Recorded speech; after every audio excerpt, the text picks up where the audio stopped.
नमस्कार दोस्तों, बहुत ही बवाल और धमाल गाना आ रहा है जो कि गाना के नाम है कूट देहब। यानी देख सकते हो इसमें तीन तीन पत्नी है, मर्दाना को कूटती है। कैसे कूटती है? एकदम लहसुन प्याज की तरह कूट के रख देती है। जो कि एक रजाई तीन लुगाई 2 मूवी का एक गाना होने वाला है, जो कि एकदम बवाल धमाल मचा के रख देने वाला एक गाना है।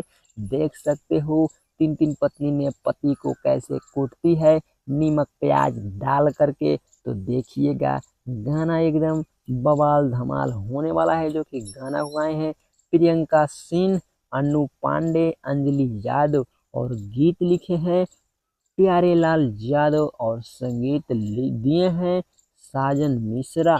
जो कि एकदम फुल वीडियो सॉन्ग होने वाला है, बवाल धमाल मचा के रख देने वाला एक रजाई तीन लुगाई 2 मूवी का गाना होने वाला है कूट देहब। तो सचमुच में भाई कूट दिया, जा करके देखिए गाना आ गया है।